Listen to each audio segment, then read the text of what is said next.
आज का दिन बहुत ही गौरवशाली है, बहुत ही गरिमामयी है। आज हम लोग 150वीं वर्षगांठ मना रहे हैं भगवान बिरसा मुंडा जी का, जिन्हें धरती आबा भी कहा जाता है।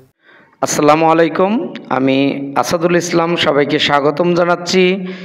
ইন্ডিয়ান ভিসার কিছু তথ্য আপনাদেরকে জানাবো। ট্যুরিস্ট ভিসার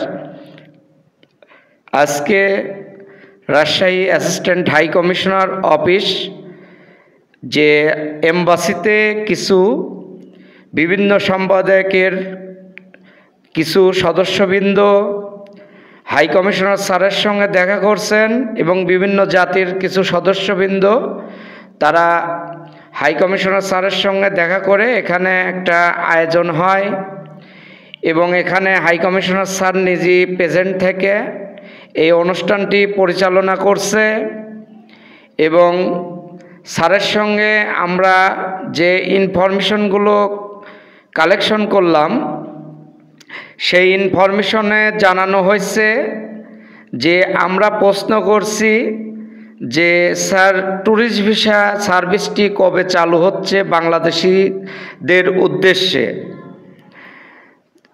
সেক্ষেত্রে অ্যাসিস্ট্যান্ট হাই কমিশনার স্যার জানাইছে যে খুব শীঘ্রই বাংলাদেশি মানুষের উদ্দেশ্যে ট্যুরিস্ট ভিসা সার্ভিসটি চালু হতে পারে এবং চালু হওয়ার সম্ভাবনা আছে এবং এটা কবে চালু হবে অ্যাকুরেট কোনো ডেট স্যার বলতে পারে নাই, তবে উনি এইটুক আশ্বস্ত করছে আমাদেরকে যে খুব শীঘ্রই এটি চালু হবে এবং এটা যেহেতু পররাষ্ট্র মন্ত্রণালয়ের বিষয়, সেন্ট্রাল গভর্নমেন্টের অনুমোদন তারা পেলে পরেই তারা পূর্ণ দমে আগের মতন ট্যুরিস্ট ভিসা সার্ভিসটি চালু করবে।